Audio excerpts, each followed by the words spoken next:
Hey everybody, it's RJ, your host, and welcome to Hashitout. Cannabis, rescheduling, decriminalization, and legalization. What are the legislative differences to each approach to updating federal cannabis policy in the U.S.? In this episode, I'll be speaking with David Culver of Canopy Growth about the effects of each approach to federal cannabis policy reform. And amid recent comments from U.S. Supreme Court Justice Clarence Thomas calling the federal cannabis regulations in the U.S. more episodic than coherent, we'll also discuss what a coherent federal cannabis policy approach may look like. Without further ado, let's hash it out. All right, my guest today is the Vice President of Global Government Relations for the cannabis company, Canopy Growth. Welcome to the show, David Culver. Hello, sir. How you doing? Hello to you, RJ. Great to be with you. Thanks so much for having me today. I am excited to have you, and I am excited to get your perspective on all of the latest in federal cannabis policy here in the United States. The conversation has certainly been picking up lately, and I am excited to get your perspective on everything happening out there, man. So thank you so much. Let's just dive right in here. From what I understand, you are the host of Canopy Growth's podcast, Under the Canopy. And that's a podcast where you discuss, the latest in cannabis legislation, again, as we inch toward that federal cannabis legalization, decriminalization, or rescheduling, whichever may come first, So as someone who keeps their ear to the ground, just to get started here, to clarify for our listeners and our viewers who may not really know the differences between the different approaches to updating our cannabis policy in this country. Could you just provide a little clarification as to what the differences are between cannabis rescheduling, decriminalization, and legalization, and what are the implications of each strategy? Yeah, sure. I do, in fact, have a podcast that I do, and we feature it on the Canopy Growth website. So if anybody's interested in Under the Canopy, feel free to tune into that. We do try to tackle all the issues of the day, and I am sitting here in Washington, D.C. in my little office, as I have been for the last year and a half. And we try to talk to legislators and staff and other interested parties in the cannabis space about all things that are going on. And I think, as all your listeners know, there's been an unusual amount of activity, especially in the last 8 months. So with that, your question about legalization, decriminalization, and rescheduling. So we know that President Biden, during his campaign, said to the American public that he was interested in decriminalization, and he was also interested in rescheduling, right? He never specifically referenced the legalization of. So decriminalization, in a nutshell, would remove cannabis penalties for low-level offenders, but it doesn't solve many of the problems that we're facing in the industry. For instance, banking, access to capital, and business deductibility. It's also not legalization. So decriminalization is not legalization. He also talked about rescheduling, which right now it's on Schedule 1. If he were to move it, which he could do through a series of actions through the executive and in collaboration with HHS, and that's the Health and Human Services, he could take it off of 1 and move it to 2 or move it to 3. And what this really does is make it less restrictive in terms of the research and also in terms of access for medical patients. So these would both be really important things to occur, and it's certainly something that we are talking to the president about and will continue to be, but they are not full legalization. Right. And so I'm interested then to ask you what your prediction is for when each will happen, and what do you think will come first? There's the talk about the U.S. Senate bill that has been quote unquote forthcoming for months now. You know what I mean? Senate Majority Leader Chuck Schumer sort of went on a bit of like a tour to different locations, just sort of dropping the headline that, the bill's coming soon, the bill's coming soon, the bill's coming soon for, a while now. So what do you think realistically might come first? And then what are your hopes for that Senate bill? Well, I have a great deal of hopes, quite a long list, RJ. But let me also say that I've been in politics for 25 years, And I hate making predictions and I hate giving timelines, but I'm going to do that for you because I I think this is appreciate you, man. my pleasure. This is an important topic. But let's back up a little bit and let's set the table Hmm. just a little bit for the audience. In November, we had a fabulous election for the Democrats, and the Democrats won the White House, as we know. They also kept their power in the U.S. House of Representatives. The wild card was the Senate. And the Senate, of course, played out, as we know, through the Georgia special elections. And Senator Schumer from New York, that you referenced earlier, he's now the majority leader in the U.S. Senate, although it's a 50-50 split, with Vice President Harris breaking that tie. So literally the cannabis industry was dealt the perfect hand politically in terms of the ability to move significant reforms during this Congress. So we were all thrilled after the Georgia special and then began to prepare for what the White House could do and what Congress could do. Now, we unfortunately, as you know, have been in the middle of this horrible global pandemic. And to be blunt, we've had to wait our turn. So the White House has made it abundantly clear that they were going to begin their presidency by getting the pandemic under control and solely getting the pandemic under control. They've done a very nice job of that, and that is ongoing. The second thing that they've had to do is restart the economy, which you're hearing a lot of chatter right now about the president's infrastructure package, and we're certainly talking about it day in and day out on Capitol Hill. That's phase two of what he needs to do. And the rest of the issues that the White House is looking to tackle are going to occur after these two things are done. So we in the cannabis industry are these other issues. We're in that pile. We're in that stack. And we need to be patient. And we've had to be patient, and we have been. But the conversation is now about to be at full throttle on Capitol Hill, and I think the administration will engage soon. So let's think about Capitol Hill for a minute. Let's turn towards that fabulous building that is I've called my place of work for 25 years. We've in the House of Representatives, we've seen the Safe Banking Act, which we've talked about previously with you and your audience. That's an important piece of legislation that the House has passed now 3 times. It now sits in the Senate. We've also seen the MORE Act, which is a full legalization bill that was introduced by Chairman Nadler from New York, who chairs the House Judiciary Committee. And that bill has been reintroduced. It was passed last December in the House. We're in the process right now as the industry, with the rest of my industry colleagues, is building the co-sponsors on that bill, and hoping that the chairman will bring it up during committee, move it through the committee process, and then ultimately to the floor. Now, there's a possibility that the House is going to get the MORE Act, is going to succeed and pass the MORE Act at some point this fall, and I hope that they do. And then lots of eyes are going to turn to the Senate. So you referenced Senator Schumer, and Senator Schumer has been talking almost daily about the Booker, Wyden, Schumer package that is coming soon. And so this package is going to be with two of his colleagues that they'll introduce soon, we hope. And the 2 other colleagues are Senator Wyden. He's the chair of the Finance Committee and is a senator from Oregon.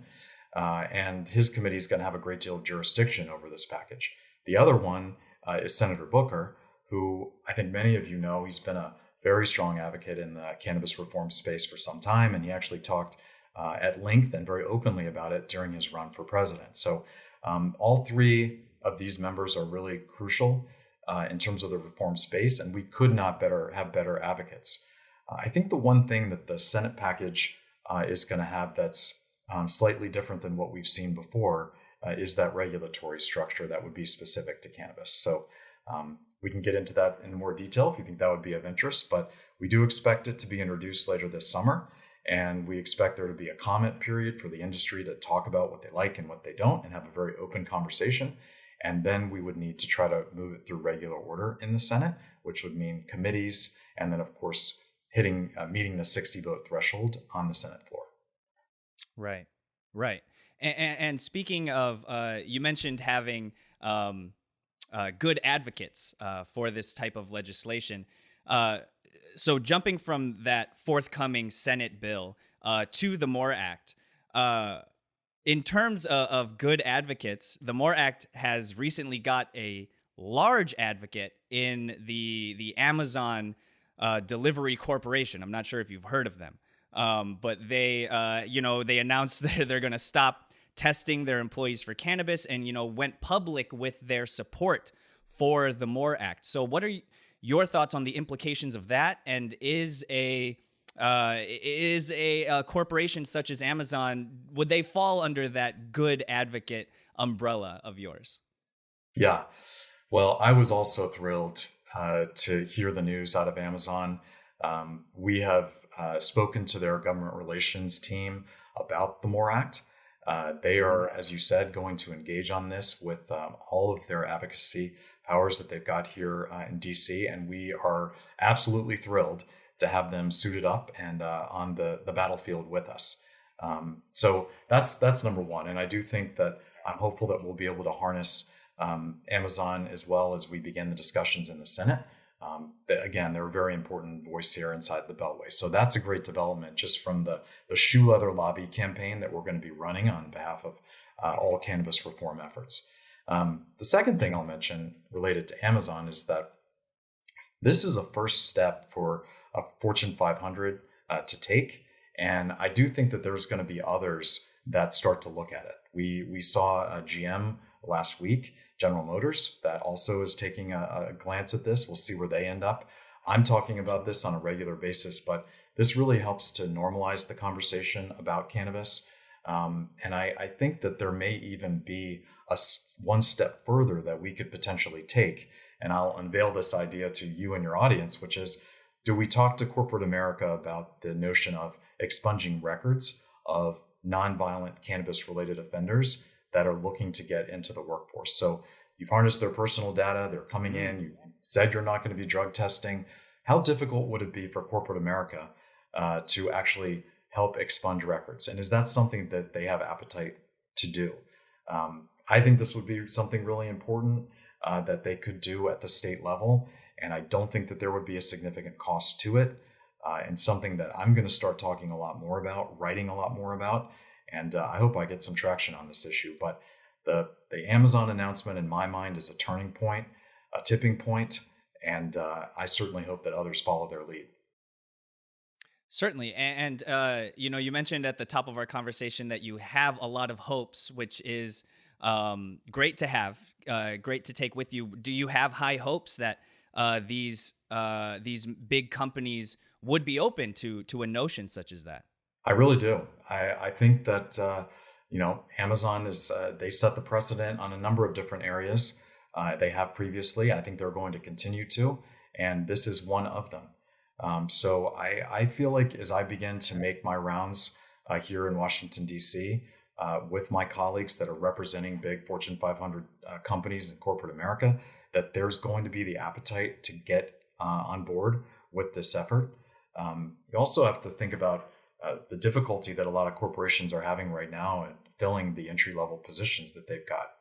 This is a story that has been written about for months now, and I know it's a big problem. I'm hearing about it on a regular basis. So this does solve a problem, and it also, from a corporate perspective, really helps to right the wrongs of the past. And if you think about the number of people that are actually having to be excused because of a prior conviction or because of a positive drug test, the numbers of people of color are much higher than those that are not. So this is a way that also we can address the diversity and inclusion issue with corporate America. So I'm just developing all this. I would love all of you and your listeners to contact me if you have ideas on this, if you have ideas about how we reach corporate America. But I want this to be an important theme as we go through this important year for reform. Absolutely. And I'm curious, how much do you think the pandemic has played a role in companies such as Amazon updating their cannabis screening policies? Because, coming out of the pandemic, a lot of industries are facing a labor shortage and are having trouble finding employees to hire. So I'm just curious, how much do you think the pandemic played a role in this policy update? Yeah, I think it played a significant role, RJ. I'm not a labor expert here, but I think that the more I talk to my colleagues here inside the Beltway, their companies are facing labor difficulties all across the board. And I think the pandemic was a big part of driving that. So this is a great That's right. solution. And again, is there a way for us through our relationships with corporate America to build on it?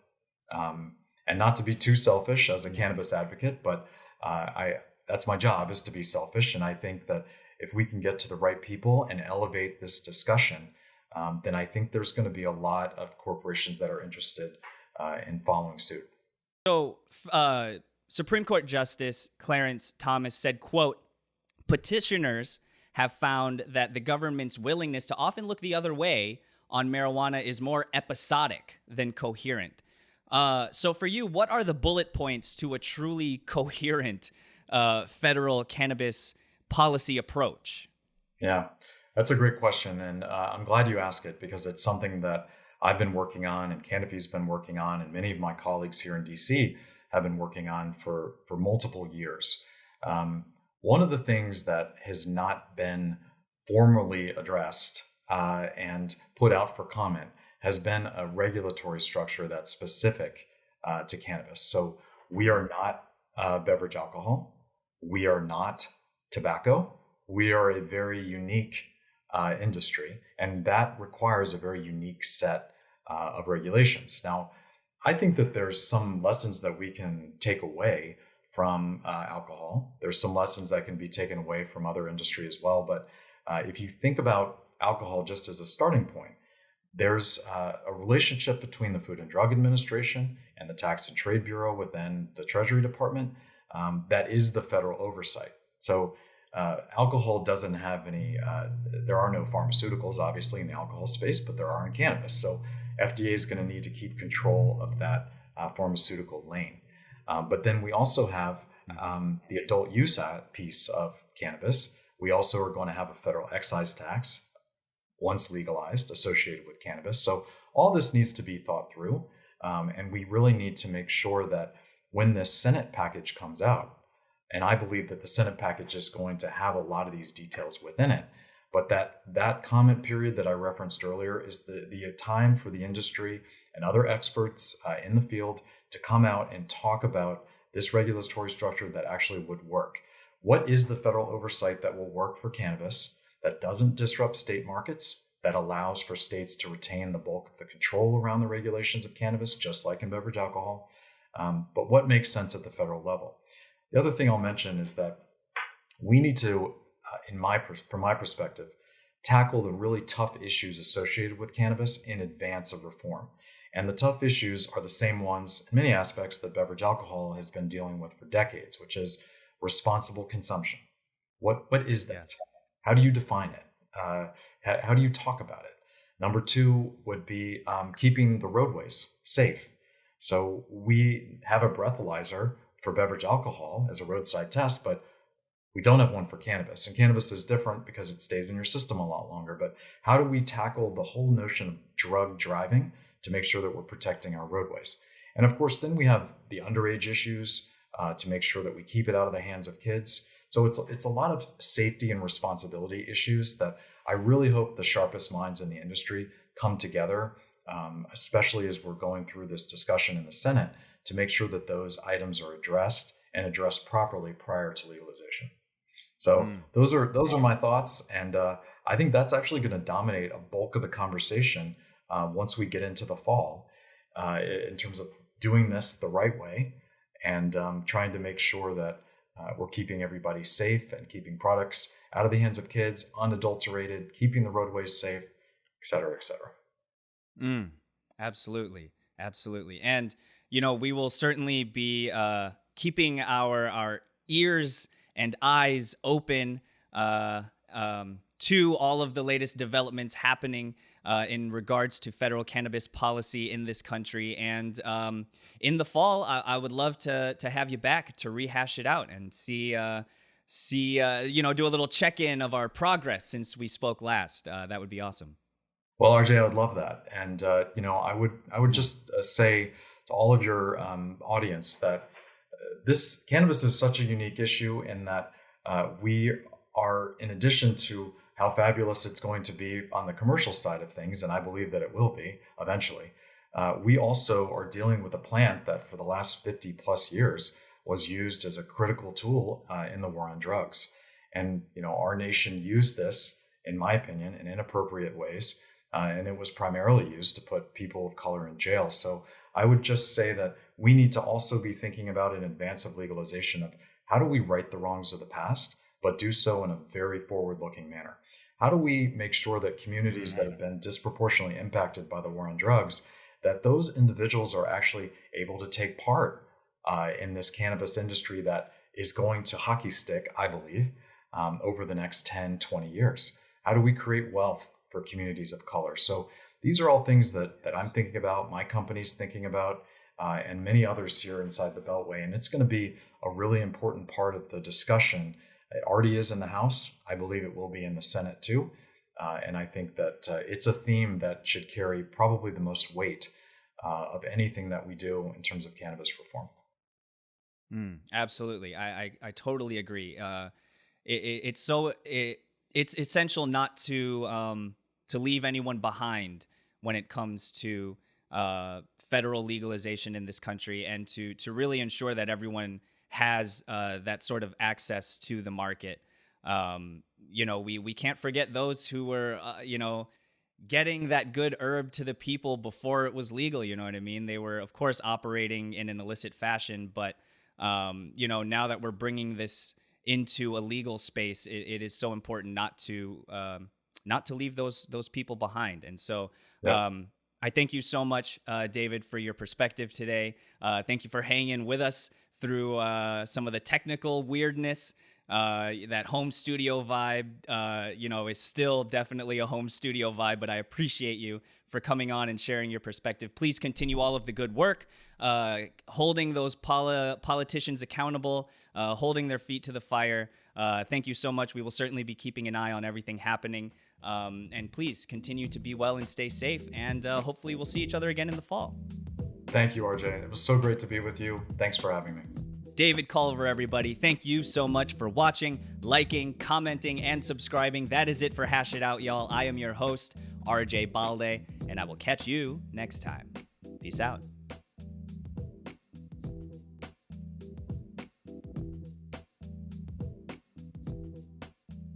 Hey, everybody. Thanks for checking out our channel. Click here to watch another episode of Hash It Out. To find more cannabis industry reporting, insider stories, and to stay up to date on the latest trends, make sure to subscribe and keep up with our Trichomes community app. Download it now for free, and we'll see you there.